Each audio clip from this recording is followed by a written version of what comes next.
Este es el programa del profe Morales. Nos queda solamente una hora y es la hora de Noel Alejandro Leal, la hora de Venezuela. Tenemos desde hace varios años ya una charla semanal y lamentablemente siempre tenemos cosas para hablar, pero no cosas gratificantes. Solo sabemos que hay una posibilidad muy cierta de que esto se revierta. Venezuela vale todo. Venezuela es maravillosa. Solo falta que más ciudadanos amen a su tierra como hace Noel Alejandro Leal. Y él está dando un ejemplo increíble, porque lo veo en las redes sociales. Muchos agradecen que los despierte. Muchos agradecen este servicio que presta cada semana sin decir nunca que no. Sabemos que el horario es atípico, que es un fin de semana, que podría estar descansando y sin embargo siempre dice presente. Noel, muy buenos días. Muy buenos días, Jenny, muy buenos días, profe, muy buenos días a todos los que nos escuchan y gracias por esta nueva oportunidad. Siempre que Venezuela necesite, el profe Morales está. Noel, yo necesito que, como siempre, me ayudes a ver un poquito más. Hay una noticia que dice que Estados Unidos reitera que Venezuela no coopera totalmente contra el terrorismo, porque la Casa Blanca está obligada anualmente a notificar al Congreso la lista de países que considera que no colaboran completamente. Por ejemplo, Cuba y Venezuela. En esta noticia hasta ahí estamos bien, ¿no es cierto? Perfecto. Hasta ahí estamos perfectos. Pero entonces, ¿por qué Estados Unidos aliviará sanciones económicas a Venezuela si Venezuela no cumple? ¿Por qué? Fíjate, hay una cosa que siempre hay que tener en cuenta, lo que son las políticas de un Estado y lo que son las políticas de un gobierno.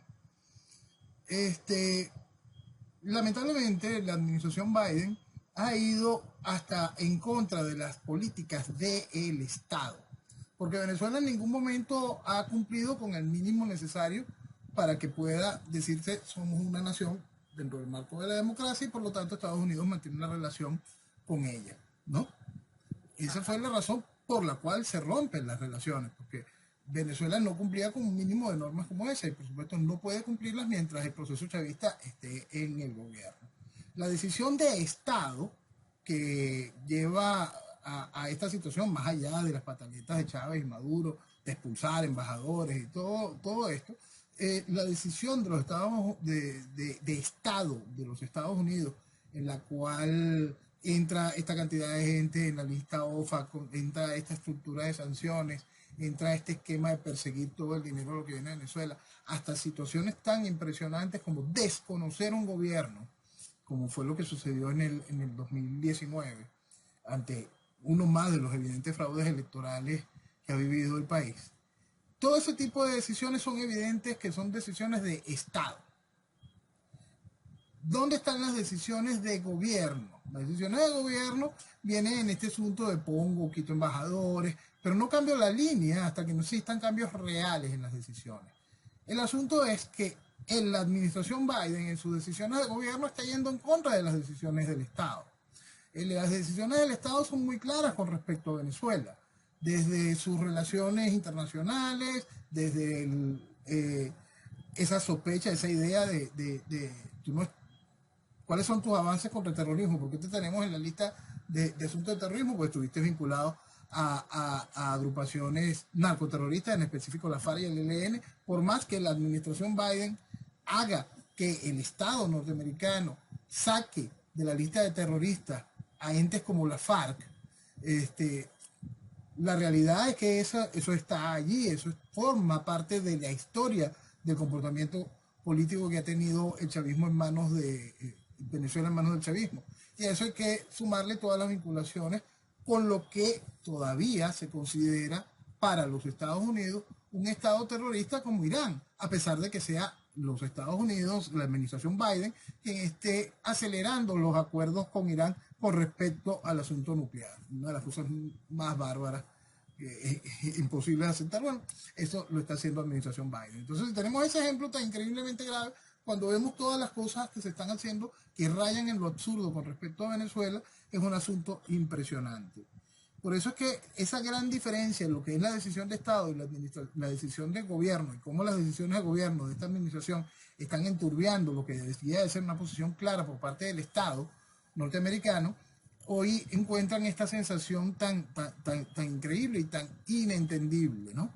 Te encuentras discursos absolutamente inconexos por parte del Comando Sur, no tienen nada que ver con lo que dice la Secretaría de Prensa de la Casa Blanca, dicen otro disparate la vocera de la mayoría en el Congreso, y no hay un mínimo de lógica en lo que tiene que ser una posición de Estado. Es impresionante y es muy triste esa realidad de lo que está reflejando los Estados Unidos en el caso de Venezuela. El chiste es grande, ¿no? Y preocupante, sobre todo para venezolanos y la contaminación política que ha hecho Venezuela en el continente y en toda Iberoamérica.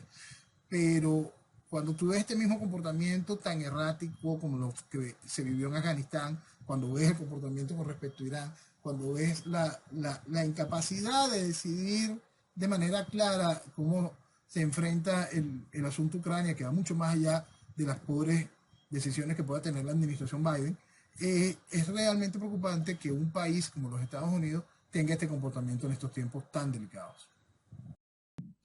Sí, realmente es una posición extraña porque tanto hacia Cuba como hacia Venezuela se ha cambiado todo lo que había hecho Trump.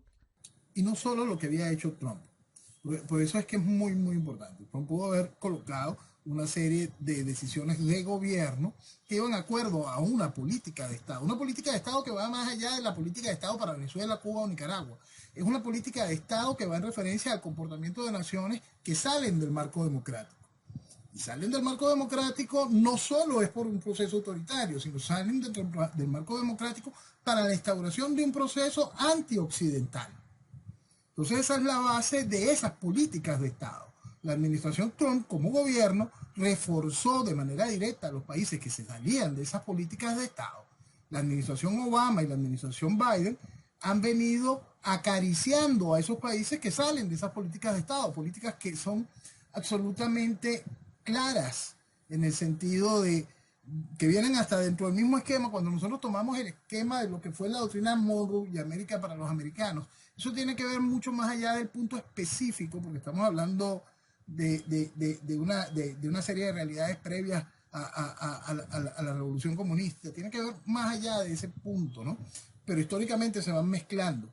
Cuando nosotros nos encontramos a esa decisión esa postura de lo que da a pie de la doctrina Monroe, donde América es para los americanos y los Estados Unidos deja claro de que no va a invadir Europa ni área de influencia, y exija que ninguna nación europea invada territorio americano. Eso lleva un complemento que cuando se desarrolla en el tiempo y tenemos que enfrentarnos a procesos ideológicos, esa realidad se mantiene como constante. Esa es una política de Estado. La administración Trump reforzó esa política de Estado. Las administraciones Obama y Biden han ido en contra de la propia política de Estado, la propia política que ha hecho de los Estados Unidos baluarte de la libertad, baluarte principal del pensamiento occidental moderno. Y ahora tenemos otra polémica que se abre con la cumbre de las Américas, que va a ser en la primera semana de junio. Entonces, López Obrador no asiste, sino está en Cuba, Venezuela y Nicaragua.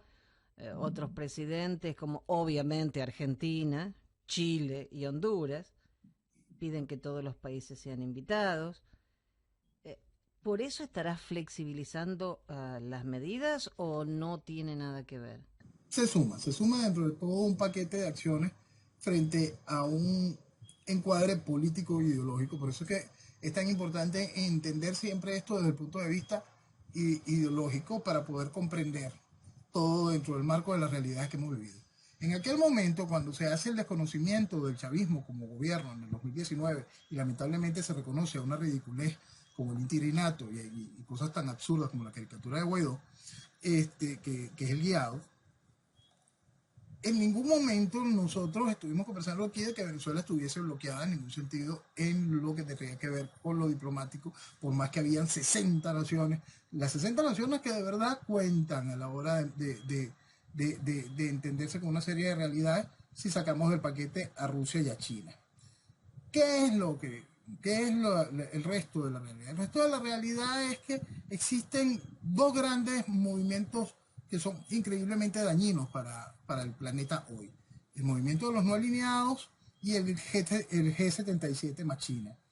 Esos grupos generan el ruido suficiente a nivel de concierto internacional de naciones para que no exista manera de que cuando hay una decisión lógica frente a un hecho como la salvajada de lo que significa el chavismo gobernando Venezuela, no puede haber un consenso mundial. No lo va a haber, punto. Adicional, tenemos que entender que eso entra dentro del proceso ideológico de que todos estos países están dentro de una carga o marco socialista y una contaminación socialista, más allá de conceptos de que si son democracias imperfectas o ya son regímenes tiránicos o dictaduras mal vistas. No, hay una carga, hay un hilo, hay un proceso ideológico que es el que tiene que terminar de despertar a la sociedad para poderlo comprender. Por eso en aquel momento nosotros explicamos que no hay ningún bloqueo internacional real. Se bloquea frente a las naciones importantes, frente al mercado real, pero el chavismo venía trabajando durante muchos años con sus socios de izquierda, de todos los niveles de izquierda, desde la izquierda carnívora más recia hasta la izquierda vegetariana más ridícula, todo su espacio de conexiones para hacer posible la vida que ha llevado durante este proceso de sanciones económicas, ¿no? Entonces, la realidad de estos conceptos y de las acciones que ha tenido que tomar los Estados Unidos con respecto a Venezuela, poco a poco se van dando cuenta de que son insuficientes en el mundo actual. Porque estos países de esta ola revolucionaria son tan delincuenciales en su accionar que saben cómo manejarse dentro de todo esto. Te asocias con otros delincuentes que ya saben cómo es el negocio de manejarse a través de las sanciones, cómo es que se triangula. Yo soy un país poderoso, yo tengo cualquier cantidad de beneficios debido a las necesidades energéticas que tiene el planeta. Para más, tengo una reserva de oro, ahorita que tenemos temblando las monedas tradicionales, el refuerzo viene por el oro. Estamos hablando de que cada vez se necesitan más tierras raras para el área de la tecnología, el cual también Venezuela posee.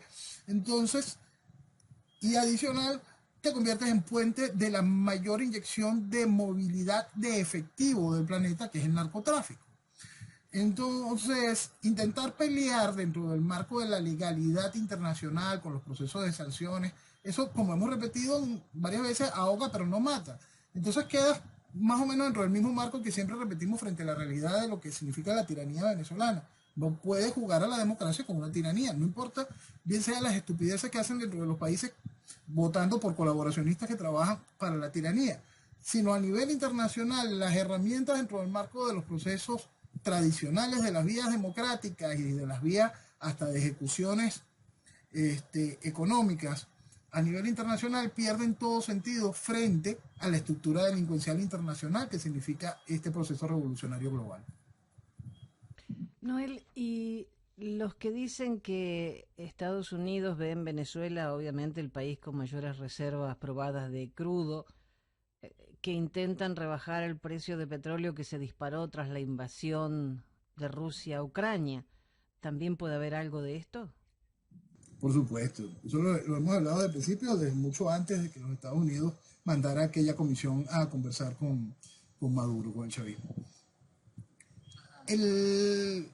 Todo el fenómeno de lo que ha sido la guerra de Rusia en Ucrania, por supuesto, iba a transformar el mercado energético. Europa es dependiente del gas y el petróleo ruso, sobre todo del gas. Para más, si Europa, que cometieron una serie de estupideces con cierres de plantas nucleares, unos niveles de absurdo increíble y entregas tus necesidades de energía a un país que sabes que es inestable para la estructura de tu quehacer político, genera ya un gran problema y debería la gente empezar a sospechar de los políticos que hicieron posible semejante estupidez, más allá de los falsos discursos ecológicos, entender cuál fue el fondo de semejante estupidez. Ok, esa dependencia energética era evidente. Más de una vez, yo recuerdo hace años cuando comenzó la serie Juego de Tronos, disfrazaban a Putin con la ropa de Ned Stark y colocaban al lado el eslogan de la casa Stark, el cual decía The Winter is coming, el invierno vendrá. Y esa es la realidad tan sencilla. Siempre vas a tener que recurrir a mí en el caso del frío para que puedas tener calor. Entonces, eso era una realidad ayer, es una realidad hoy y es una peligrosa realidad para el mañana inmediato. Porque cuando hablamos de petróleo y gas, hablamos de un concepto de producción bastante más amplio. Vamos a volver ahorita al asunto del precio del petróleo, pero cuando hablamos de petróleo y gas, y en el caso ruso, tenemos que darnos cuenta de que no es solo ese calor hoy, no solo es esa potencia de energía que brinda la posibilidad del desarrollo de la vida normal en Europa, sino que cuando nuestros métodos modernos de cultivo se basan en fertilizantes que salen de procesos que tienen que ver con la industria petroquímica. Entonces, el mayor productor de fertilizantes para toda Europa, incluyendo un alto porcentaje de lo que se produce en Brasil, es Rusia. Entonces, cuando se le está bloqueando al mundo por las acciones que tienen que ver con el proceso económico de la guerra, el potencial energético de lo que significa Rusia, no solo es la factura del gas lo que te va a seducir, es el hambre del mañana el que te va a enloquecer, porque no tienes cómo producir alimentos. Vamos ahora a lo del precio del petróleo. Por supuesto que uno de los grandes temores que tiene todos los países del mundo es el costo de la energía. Y cuando el costo de la energía se lo llevas al tanque de gasolina, se hace mucho más difícil porque la gente lo siente en el constante. La gente puede proyectar más o menos cómo sube la electricidad y puede sacar tu idea de un desarrollo inflacionario menor. Pero cuando lo ves en ese vaivén constante, lo que significa el precio de la energía, en ese tabú que significaba para los Estados Unidos el $4 el galón, y ahora te tienes que estar pensando, vienen los $5, $5.50, ya se está cobrando en distintas partes. Ese tipo de acciones generan un problema político, hasta un problema de gobernabilidad, generan un nivel de ruido en opinión pública que distorsiona la labor a nivel de Congreso y por supuesto a la larga te genera un problema directo de gobernabilidad. ¿Qué hacen los Estados Unidos en esto? Recuerda que Venezuela es un país con la principal reserva petrolera del planeta, recuerda que la tiene sancionada, recuerda que el chavismo destruyó la estructura de producción petrolera, pero sabe que es fácil recuperar hasta pasar del 1,000,000 de barriles hasta llegar a los 2 millones de barriles en un periodo medianamente corto. ¿Esos barriles los tiene que comprar necesariamente Estados Unidos? No. ¿Qué es lo que pasa? Lo que importa es que esa producción entre en el mercado. Cuando hay mayor producción en el mercado, la lógica de la oferta y la demanda hace que el precio baje un poco. Esa es la labor que vienen a hacer con la liberación de estas sanciones. Estados Unidos puede decir, yo te voy a liberar sanciones y no te voy a comprar petróleo. La gente cree que es absurdo el planteamiento. Por supuesto que cae en la nota ridícula del absurdo, pero es que lo que importa es que el petróleo entre en el mercado. Ya hasta Venezuela y Estados Unidos por distintas cosas pueden hasta triangularlo y mentirse y decir no te lo compré, pero sí te lo estoy comprando. Y el mundo no encontrará nunca que las facturas se encuentren para poder decir si Estados Unidos compró de manera directa. La realidad de eso es que todos esos planteamientos están allí. Lo que buscan hoy es que ponga Venezuela, por lo menos hasta hacia finales de este año, algo cercano a los 2 millones de barriles para poder mantener el precio en un nivel que no esté sobrepasando los $100 barril. ¿Y por qué a Carlos Eric Malpica Flores le van a levantar las sanciones? Ok. Mucha gente lo deriva solo al asunto que si es sobrino de Silvia o no. Uno de los cargos más importantes que tuvo Eric Malpica Flores tiene que ver justo con otra realidad que nos lleva a los Estados Unidos, el caso de la enfermera de Chávez, porque tuvo el mismo cargo. Es el cargo que tuvo el Tuerto Andrade. Si nosotros tomamos en cuenta las declaraciones de esa mujer y las declaraciones del Tuerto Andrade, ellos recibieron comisión por sobornos, estando en ese cargo, de 1.800 millones de dólares. Esa es la comisión que ellos recibieron. Tengan idea del dinero que ellos lavaron. Tengan idea de lo que ellos permitieron que se usasen las cuentas venezolanas para recibir una comisión entre los dos de 1.800 millones de dólares. Es una cosa tan increíblemente absurda, tan impresionantemente absurda, nada más plantearte los 1.800 millones de dólares cuando se tiene que plantear que un proceso de lavado de eso apenas significaría que el 2, el 5% de lo que se lavó. No me llegan, los numeritos se me escapan demasiado. Entonces, este personaje estuvo en esa misma posición y de esa posición a posiciones estratégicas en PDVSA. Aquí la gente reduce todo al asunto de que si es familia o no familia de Cilia y no se dan cuenta de lo que están sacando de ese sartén que mostró tanto, pues, para poder entender el mecanismo de lavado de dinero y el proceso de destrucción de lo que es Venezuela. Estamos hablando de 1.800 millones de dólares solo en la comisión. Ahora, recién hablabas de una comisión pequeña de 1.800 millones, ¿no? El experto petrolero José Toro Hardy dice que la reactivación de pozos vandalizados y abandonados requiere una inversión de entre 3.000 y 4.000 millones de dólares. Y que Sí, Venezuela podría añadir 450.000 barriles de petróleo al día. Pero hay algo importante. Los números, cuando Maduro ganó la presidencia, eran de 2.5 millones de barriles diarios. Sí. ¿Y ahora? Mira, vamos a los tiempos de Chávez. 3.2 millones en el 99. Exacto, y más, Antes y creciendo. de todo. Y creciendo. Venezuela estaba cerca de los 4 millones en aquel momento, proyectando desarrollo y crecimiento para ir hacia los 6 millones de barriles diarios. Maduro recibe el paquete de PDVSA, con PDVSA facturando esos 2 millones y pico de barriles, y llevó a PDVSA a los 400 y tantos mil barriles. Un increíble nivel de destrucción. Estamos hablando de la producción de Venezuela para 1946. Okay. ¿Qué hizo en un año? En un año, sin levantamiento de sanciones, sin nada de esto, y esto es muy importante siempre recordarlo, y creo que es la tercera vez que vamos a citar esta realidad. Solo con empresas de maletín, solo con estructuras de mafia, solo poniendo a trabajar parte de la misma empresa venezolana que quedó en stand-by, que no la terminaron de destruir, sino que la engavetaron. De repente encontramos en las listas de mercado que publica la OPEC que pasamos de esos 400 y pico mil barriles diarios a casi el 1.000.000 y pico de barriles. Es decir, con puras empresas de maletín y con pura estructura de mafia, por supuesto. Y eso fue en un año. Cuando tú levantas las sanciones y pones a trabajar empresas de verdad como Chevron y tienes que, en el mismo levantamiento de las sanciones, abres el espacio para el resto de las empresas petroleras de los Estados Unidos y empresas europeas, por supuesto, es lógico esperar que el país pueda alcanzar una producción cercana a los 2 millones de barriles en un tiempo corto.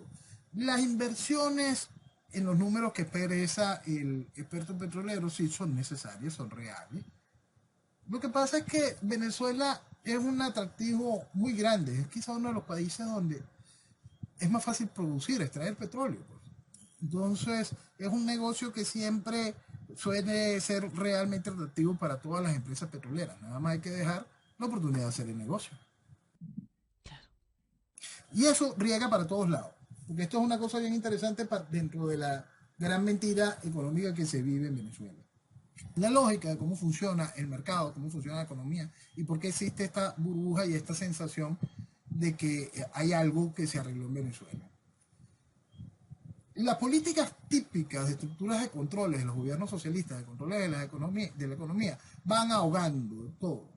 Entonces, ¿qué fue lo que hizo el chavismo? El chavismo hizo una medida para generar la producción, para estabilizar. No simplemente quitaste una serie de controles y dejaste que la economía se dolarizara. Por supuesto, tú vas a tener esta respuesta. Es absolutamente lógica. Ah, ¿eso es sostenible de tiempo? No, por supuesto que no. Entonces, por supuesto, y quedas de nuevo en manos del gobierno, que el gobierno simplemente cierre de nuevo y establezca toda una estructura de políticas de controles. Cuando se vive un proceso de esta índole, estos procesos de estos gobiernos revolucionarios de carácter socialista, sus discursos siempre son absurdos, dentro de un marco de una retórica criminal. Su accionar es peor todavía. Entonces, este tipo de sensaciones que van generando la oportunidad de que se lave mucho dinero, que se puedan construir estas inmensas lavanderías, que por supuesto van a regar la estructura económica general del país, no son sostenibles en el tiempo, no son reales. Entonces te encuentras a declaraciones tan absurdas como que se publican con respecto al empresariado venezolano, donde un gran sector del empresariado venezolano dicen, no confiamos en el gobierno, pero vamos a invertir. Suena tan ridículo como las declaraciones de la administración Biden con respecto, no, ustedes no cumplen con el terrorismo, pero te voy a aliviar sanciones. Exacto, Entonces, exacto. estamos en una sociedad que por supuesto no tiene un mínimo de respeto por ella misma en ninguno de los niveles. Entonces, te encuentras con esto. Si en ese nivel sucede esto, te encuentras con grandes doctos de la política nacional diciendo, no, es que tú vives en el pasado si reclamas libertad o te quejas de los presos políticos o de la entrega de la soberanía, o una destrucción de ese nivel que pudo generar unas comisiones para lavado de dinero de 1.800 millones de dólares.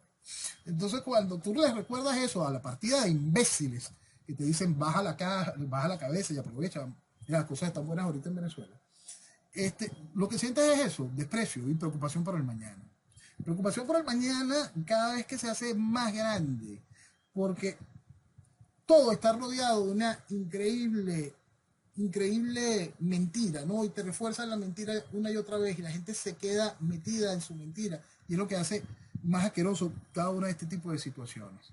Esta semana, Jenny, la semana pasada, al principio de esta semana, salió una entrevista con un ex viceministro del presidente Trump, un personaje vinculado al área de la defensa.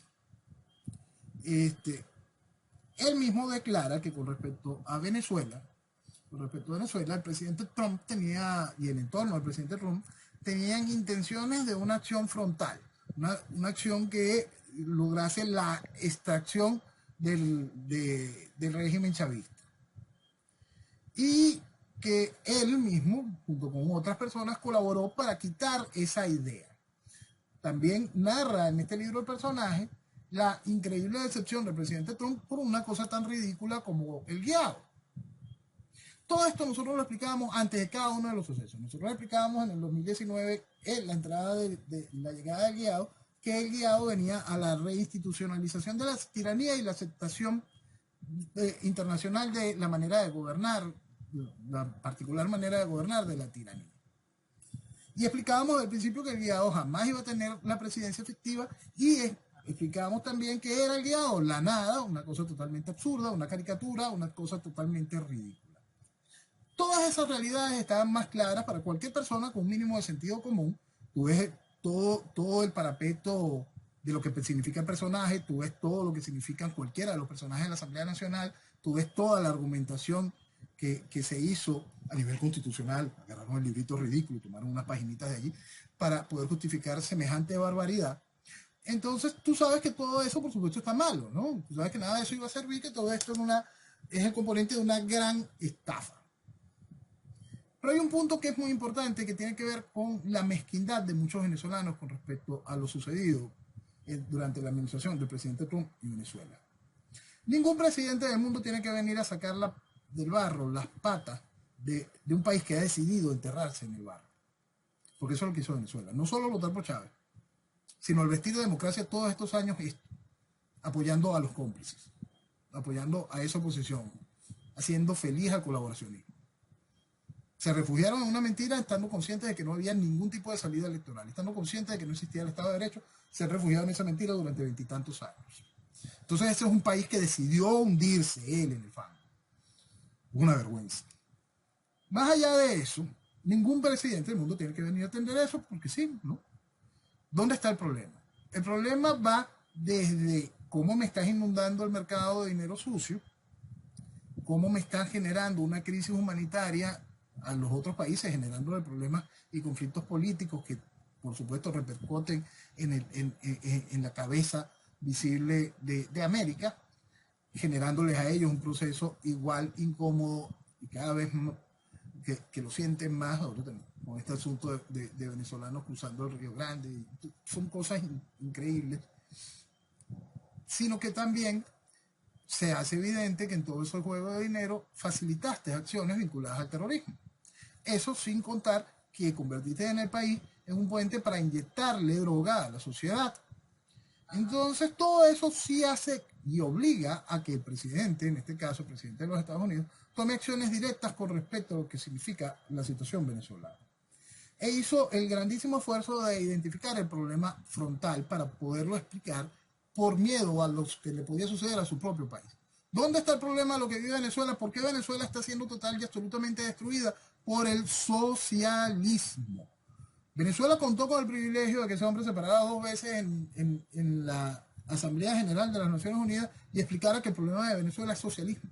Que utilizara el discurso del Estado de la Nación para explicar que el problema de Venezuela es socialismo y le puede hacer daño el socialismo a los Estados Unidos. Frente a esa realidad, mi país hoy juzga con mezquindad el hecho de que mi país de irresponsables pusieron a semejante caricatura como representante de la libertad. Mi país de irresponsables votó por los camaradas del gobierno en el 2015 y después salió hasta aplaudir en las calles a semejante ridiculez. Y entonces juzgan al presidente Trump porque el presidente Trump no quiso hacer algo con una cosa tan ridícula como esa.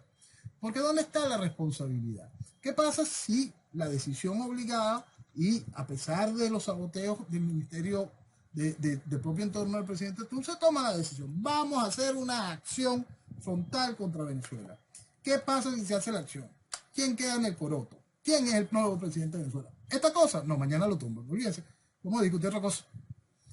Lo absolutamente lógico. Es absolutamente lógico. Y eso, mi país de irresponsables todavía no lo termina de entenderlo. Y eso es una cosa realmente vergonzosa. Sí, ahora están preocupados porque la plataforma unitaria de Venezuela en 2023 va a elegir un candidato único para oponerse a la hora presidente. A la hora, presidente, es muy buena la entonación y todo, porque es el reconocimiento absoluto, como siempre hablamos de la institucionalización de la tiranía. Pero si yo voy a hacer una elección para buscar un candidato único, es porque voy a competir con alguien legal. Por supuesto, y eso es lo que van a hacer, y lo explicábamos desde el principio. Nosotros explicábamos, y con mucho dolor constante, de que hay un gran soporte en las sociedades de todos los países, que es esta increíble masa que son los pendejos. Los pendejos están ahí, existen. Entonces, están en todos los países. Venezuela tiene un plus. Esa masa es increíblemente veleta, es extraordinariamente ridícula, absurda. Y es esa misma masa que salía a aplaudir al guiado de las calles y al día siguiente le reclamaba cosas.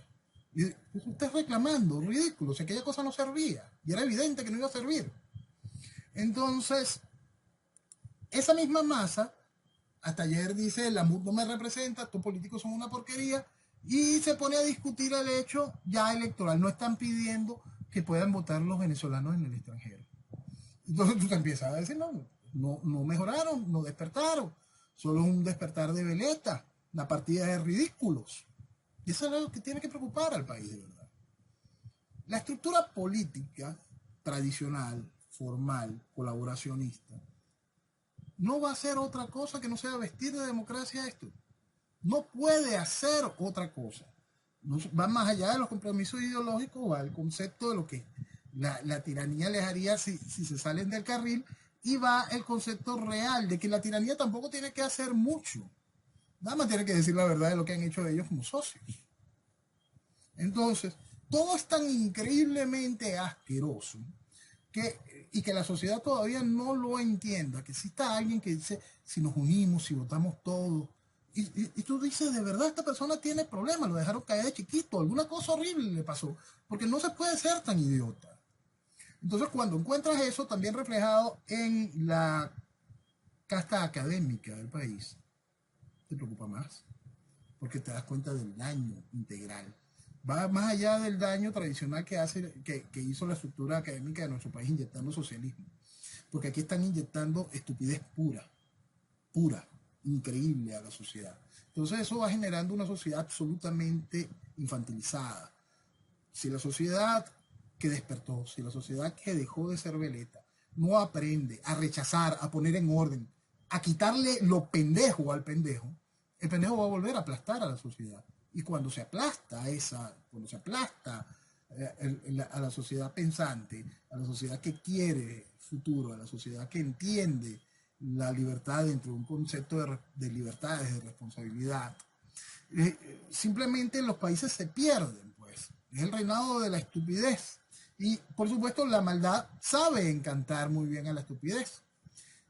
Y tenemos esta nación, este increíble país, esta mágica tierra, siendo el reflejo de lo peor en el mundo. Entonces esas palabras del presidente Trump con respecto a Venezuela, sobre cómo es posible que se destruyera Venezuela, que Venezuela es el ejemplo claro de lo que es el socialismo en una sociedad moderna, hoy la repite hasta Elon Musk. ¿Por qué? Porque es tan sencillo como eso. Venezuela hoy es el mejor ejemplo de lo peor. Es el mejor ejemplo de lo que hace el socialismo. Y en mi país, y eso es importante que lo terminen de entender afuera, gobierno y oposición son socialistas. Eso es fundamental que lo terminen de comprender. Todos y cada uno de esos voceros que han recorrido el mundo son socialistas. Se entienden a las mil maravillas con la estructura de gobierno. Sus discusiones son totalmente falsas. Se cambian de gorro de un lado a otro, sus estructuras políticas no son más que puertas giratorias. Aquí hubo un payaso que se llamaba William Ojeda. Ese sale de las filas del chavismo, llega por allá, de repente pasa a ser opositor, llega hasta precandidato presidencial opositor, que queda como vicepresidente del partido de Manuel Rosales, y al día siguiente vuelve a los brazos del chavismo.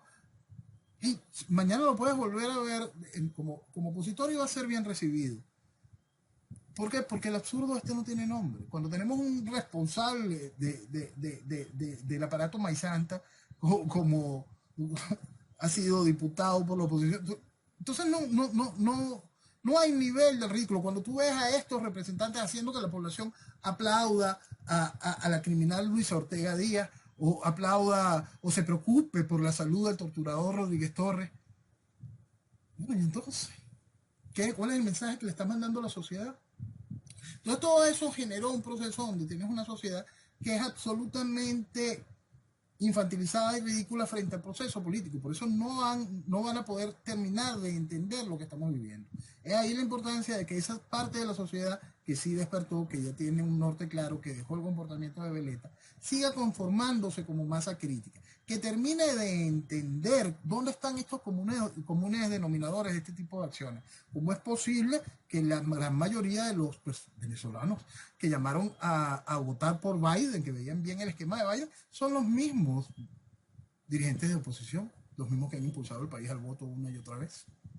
Pues son los mismos que hablan sobre los procesos electorales colombianos, pero cuando le preguntaban sobre Bolsonaro decían, no, yo no me meto con la política internacional. Claro. En las relaciones.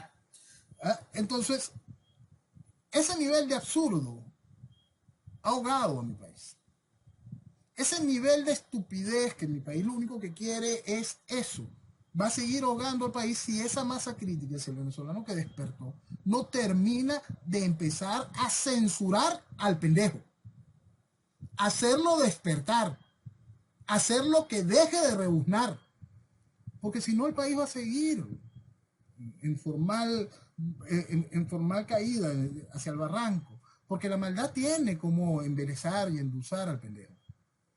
Entonces lo que tienes que hacer es que el pendejo no pueda volver a abrir su hocico. Que el pendejo aprenda a hacer silencio. Le has hecho mucho daño al país. Esa es una verdad. Es una cosa muy difícil de manejarla como sociedad. El asunto es que si hoy mis palabras pueden ser fuertes y tienen que serlo, es porque llevamos para 25 años de destrucción de esta tierra llena de magia. Y todavía hay que hablarle suavecito a un pendejo, ¿no?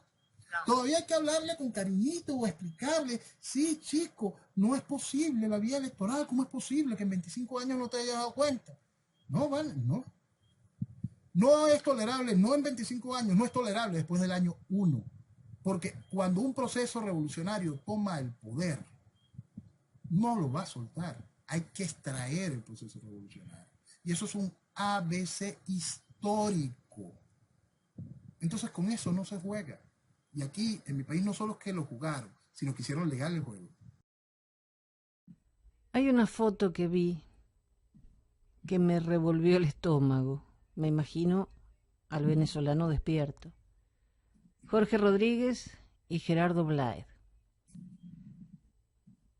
Los señores se vieron las caras porque van a empezar el proceso para restablecer negociaciones.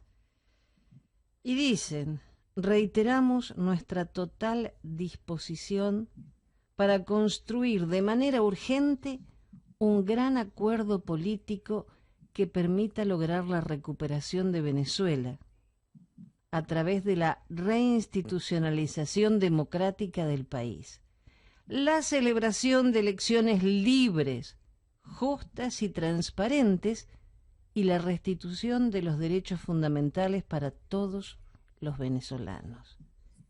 ¿Un opositor dice esto? No. Y lo valida perfectamente el otro. Debemos encontrar que esa foto fue publicada por los dos y exactamente con el mismo texto. Entonces debió haber escrito el texto en noruego Dan Nylander para que la cosa les quedara bonito y hacer todo este esquema publicitario internacional y revivir el espíritu de México. Como hablábamos hace ya casi un año, cuando comenzaron las negociaciones en México, explicábamos que ese proceso iba para muy largo. Nosotros hablamos que si era corrido, ¿no? Hace unos 6 meses con un par de pausas, pero las pausas se han hecho más largas, entonces podremos sumarlo así. Eso va a ser ese tiempo. Hablábamos que eso no era una negociación de un fin de semana ni de 2 fines de semana, hablábamos que eso iba a ser un teatro bastante largo. Entonces, por supuesto que estamos viendo otro capítulo más de ese teatro. Un teatro que le garantiza al régimen chavista y le da oportunidad hasta a los Estados Unidos para tener excusas para el levantamiento de sanciones. Se está negociando. Entonces están cumpliendo porque ya se sentaron en la mesa, lo cual es un avance para la negociación. Y todo este tipo de cosas. Mira, lo gracioso de todo esto es que dentro del marco de lo que es la estructura de supuesta oposición y su legitimidad de acción, la cual vamos a ponerlo dentro de los marcos democráticos. Si fuese, vamos a ponerlo como si todo fuese limpio, porque nada de esto es limpio. Como sabemos, hemos hablado más de una vez de la ilegitimidad de esta Asamblea Nacional del año 2015. Pero el asunto es que fue el año 2015. Estamos en el 2022. Es decir, los 5 años del periodo de esa Asamblea, por supuesto, se vencieron. Los 30 días que tenía el guiado, que van por 3 años para llevar al país a elecciones, por supuesto que se vencieron. La representatividad de Gerardo Blake, que creo que ni siquiera es diputado, ¿es cuál? Entonces, toda esta increíble payasada, simplemente es eso, una payasada, porque no hay negociación alguna que dé piso, no hay sustento alguno para que nada allí venga y negocie qué. Si lo que negocia por el gobierno supuestamente está desconocido a nivel internacional, si lo que negocia por la oposición no tiene legitimidad alguna, entonces, ¿qué es lo que se está negociando y cuál es el espíritu que están defendiendo y cuál es el soporte que va a aliviar, va a legitimar el levantamiento de esas sanciones? Es increíble lo que estamos viviendo como país. Bueno, pero tenemos una posibilidad porque ahora don Maduro hizo VenApp, una aplicación para poder hacer denuncias. Entonces, esto es importantísimo. Cualquier venezolano puede hacer denuncias y todo va a estar limpio y transparente. Eso tiene la misma efectividad que cuando Maduro mostró unas goticas contra el COVID. Bah, mira, es que aquí no hay payasada, no hay nivel de absurdo. Dijo esta semana de que el 100% de los venezolanos mayores de 2 años están vacunados con 2 dosis. Ah, sí, claro. Sí. No hay nivel de absurdo. Esas cifras tienen la misma credibilidad que las cifras del CNE. Las Sí, cifras más o de... menos. Entonces, todo en Venezuela es un absurdo total. En Venezuela, volvemos a repetir, no existe absolutamente nada legítimo y en Venezuela todos estos años se ha bailado con el cadáver de la institucionalidad, porque la institucionalidad en Venezuela está muerta, totalmente muerta, es inexistente.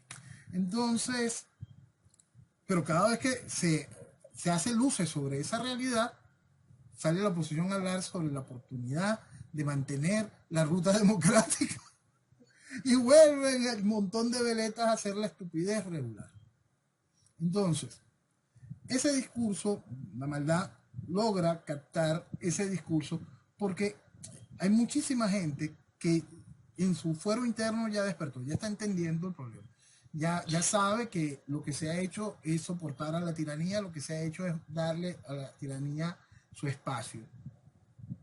Pero le es tan cómodo mentirse, le es tan práctico aceptar, debido a que tienen toda esta estructura de generadores de opinión, todo este soporte económico, toda esta estructura académica,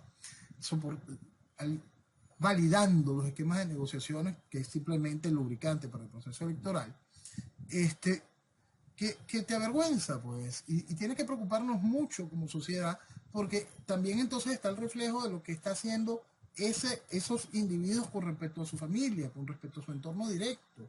¿Qué es lo que estás haciendo por ellos? ¿Qué es mentira estás soportando en tu entorno? ¿Cómo estás siendo tan increíblemente irresponsable con tu mañana, con tu hoy, con tu país, con tu futuro, con tus hijos, con todo? Es increíble. No, la señora Claudia Díaz, ex enfermera, ex tesorera, ex de un montón de cosas, ofrece una fianza livianita, $1.000.000, para quedar esperando el juicio fuera. Oye, ¿tú sabes qué es lo más gracioso de ese dato? La fianza ofreció pagarla a su suegro. Interesante. Sí, claro, porque ahorraba mucho la señora, pero también un amigo, que no Sí, dice quién también. es, un amigo también que va a poner el $1.000.000. Qué suerte tiene esta gente, ¿no? La señora ahora está en España cuidando a los niños, Qué bueno.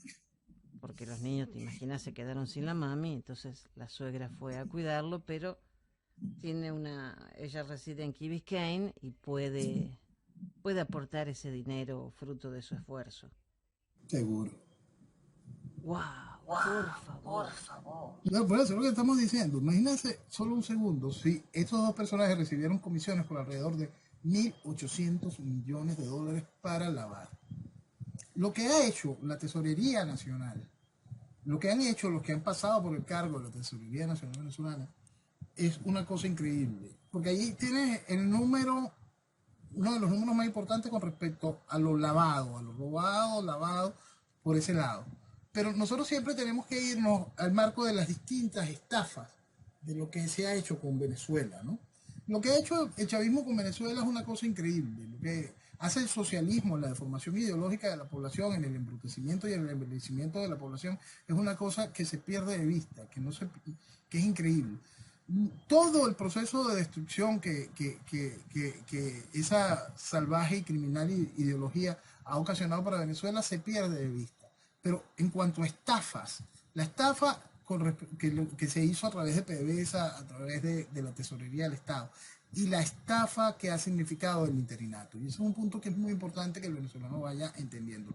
Porque es quizá una de las estafas a nivel mundial más importantes que la historia no va a registrar como tal. Porque todo el mundo quedó burlado. Es impresionante, impresionante. Vuelvo a repetir. Era imposible acometer un mínimo de la labor que se necesita hacer en Venezuela para entregar la presidencia a una figura tan ridícula como el Guiado. Lo que le han hecho al país es una cosa realmente dañina. Al país lo hicieron acompañar una cosa tan increíblemente pusilánime como Capriles. Aplaudir un desquiciado como Leopoldo López. Y a elevar a una caricatura como el Guiado. Le han hecho un daño a la psique del venezolano realmente grande. Grande. Y entonces cuando ese tipo de personaje que tiene, como en el caso del presidente Trump en ese momento, que tiene la oportunidad de generar la acción necesaria, ve eso, dice no, no se puede. No, no se puede. Que el país todavía no haya entendido esas realidades, que esas realidades fueron ejecutadas de manera precisa, coordinada, muy bien trabajada, que todavía no se nieguen a entender eso tiene que preocupar muchísimo. Y eso ha sido no solo la más grande estafa constitucional que quede en los tiempos modernos, ¿no? Repetimos, esta constitución es la número 26, aquí se han hecho, no estamos hablando de la constitución de los Estados Unidos, una y X cantidad de enmiendas, no.